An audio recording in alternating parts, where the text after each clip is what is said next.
Namaskar. Hello and welcome to P Guru's channel. I'm your host Sri Iyer. A lot of things happening in Pakistan, and I'm going to give you, like in a 5-minute burst, a lot of the development that took place today. So to aid me, I'm going to have a slide deck that I'm going to start with so that we understand where things stand. Can we have the slide deck, please?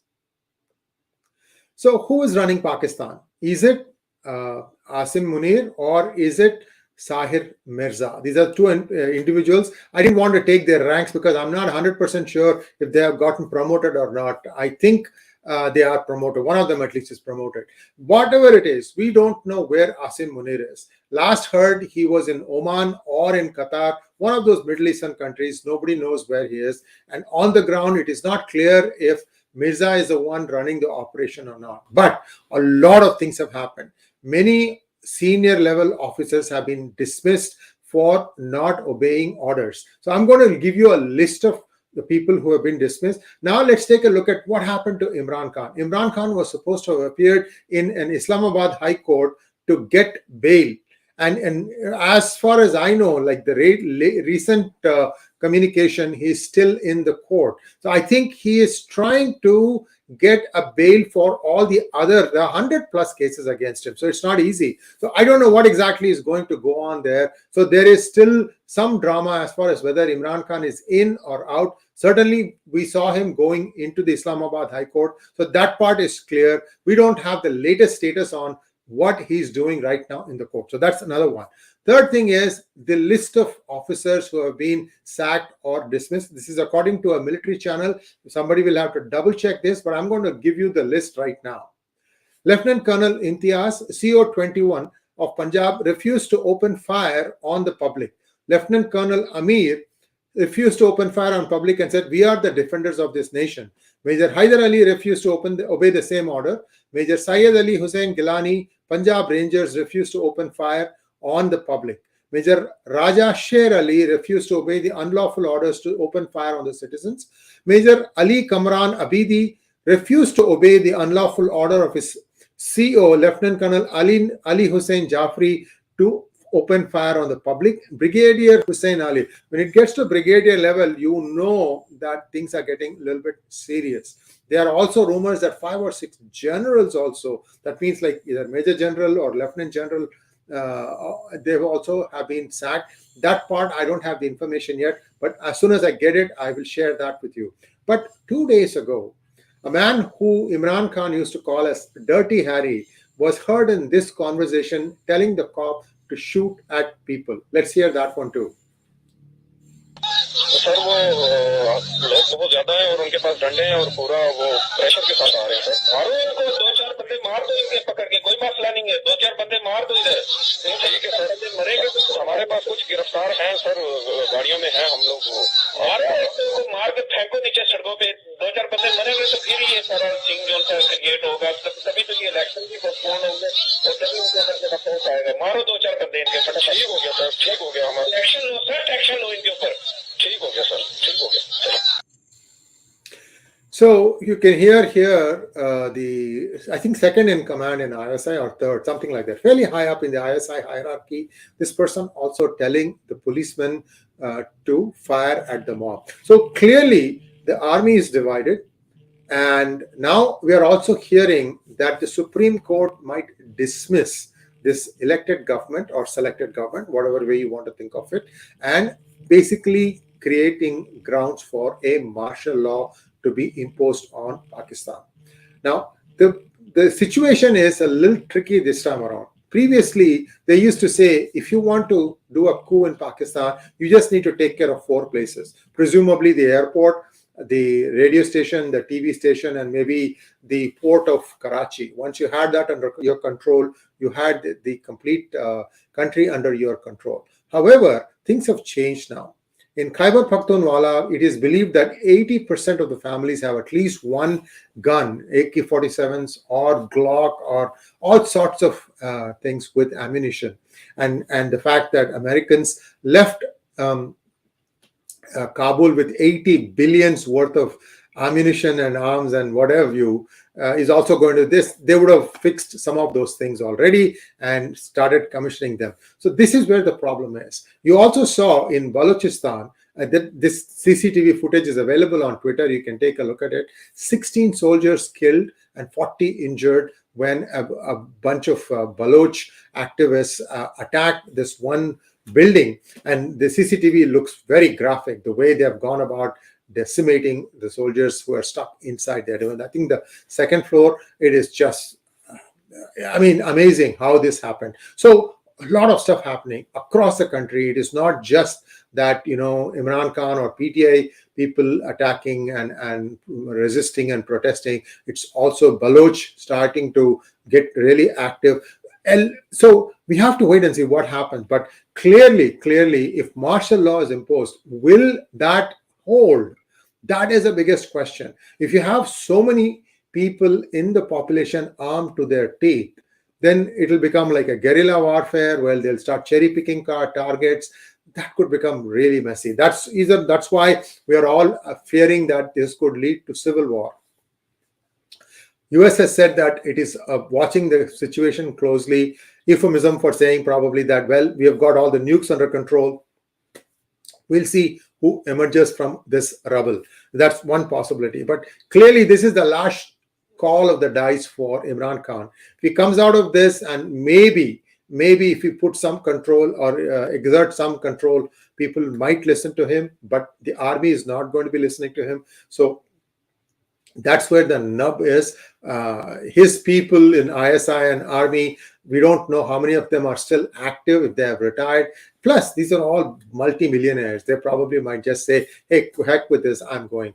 If you read Major Gaurav Arya's tweet, at least 150 planes have left Pakistan with, boatload, truckloads, I wouldn't say plane loads of, what we don't know, money, jewelry, who knows. So this is really the evacuation of the high and mighty, the high net individuals of Pakistan from the country. Most of them have dual citizenship, so that's not a problem. They can easily find refuge, whether it is Dubai or in London. So this is the other thing that is happening, because once that happens, that means the flight of intellectuals, of the real money is leaving. That means that people are now having no hope for Pakistan. So it's going to get even worse before it will get better. This is all I have for now. Thanks for watching. Please like, share, and subscribe to our channel. If there are any questions, I'd like to take them now.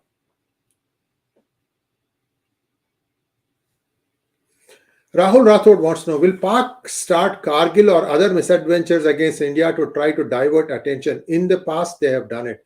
Rahul, I think this is not going to be possible this time, because what has happened is still Punjab was not touched. The army had a semblance of control over Pakistan. But now, right inside Punjab, you have one brother fighting against another. And this could cause real problems for the army. So I don't think they are in a position to do it. What we have to see is how India is going to handle this. Clearly, India can't walk into POK or into Gilgit-Baltistan as things stand today. The people have to say, we want you back, and they should have a referendum and say that, yes, we want to go back and unite with Pakistan. Unite with India. That sort of stuff is needed. There is some background noise. Please ignore that. Some work going on in my house. Madan Kannan wants to know, what are the chances that the dismissed and disgruntled generals of the army join Tehreek-e-Taliban Pakistan and cause mayhem? If one side has weapons and the other side does not, then you can impose some control. In this situation, both sides have weapons.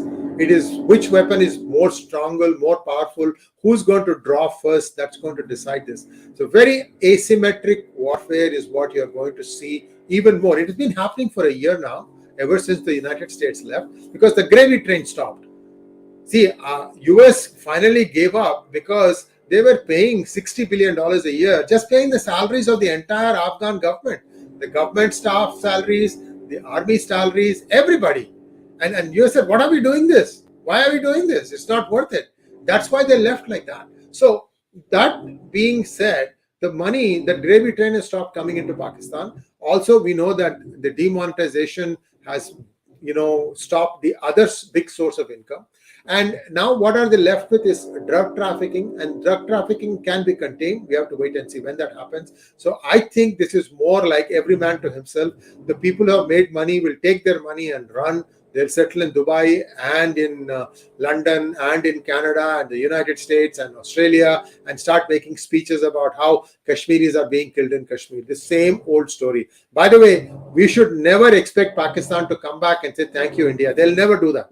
There have been so much poison put in between their ears that for generations they are going to hate. So best thing is to have like a detente and say that you don't come into our side. We will do what help we can when we feel like it. Thank you. Prashant Rao wants to know, tomorrow we want you to discuss on Karnataka election results. Yes, Prashant, we have a special panel. Professor R. Vaidyanathan and Sriram Seshadri will be joining me live at 11 a.m. IST, and as by that time we'll start seeing the real results start coming out. So we will be on that, and we will let you know how things progress. We are going to have it for about an hour or so, because in that 1 hour's time, you'll know which way the trends are going. Arihant Lal wants to know what will be the role of India to this new situation. Listen, so what is expected to happen eventually is that the erstwhile West Punjab of 1947 will end up being the new Pakistan, with independent countries such as Sindh Republic, Republic of Sindh and Balochistan and KPK and the remaining part like POK and GB coming back to India. But that is the eventual thing. Until then, there will be need for these countries to guard themselves, because what is remaining, that Pakistan, that Punjab area, will want to lash out around itself. So you need to be able to control them from getting out of there. So that's going to be a challenge. And this is what India should have done in 1971. Tahir Singh Pataji used to always say that India should have demilitarized Pakistan completely, drawn their fangs out when they lost in 1971, so that they never had a possible army. But of course, US and UK were siding with Pakistan at that point of time. They were completely blind to the genocide that took place. Again, that's going to play out again very soon in the United States. So, long story short, this is how I think it's going to play out. Are there any outside forces fomenting trouble in Pakistan? Yes, Magnet Ranga, yes. The rumor is that Mr. George Soros is aiding and abetting Imran Khan too. So this man wants anarchy anywhere, everywhere. So, this for him, this is like having desert. So it is rumored that Soros is funding part of Imran Khan's campaign too. Abhinav Singh, if martial law gets imposed, won't that impact IMF? No, it's going to impact much more than that, Abhinav. All US aid will be completely stopped. There is an amendment, Lugar amendment, if I remember correctly. Richard Lugar was a senator. He got that amendment. The moment Pakistan slips out of a democracy, all support from US will immediately cease. So they will always have a pretense of a government and always stay in the shadows and be like puppet masters. That's what I expect the army to do. But let's see how this goes.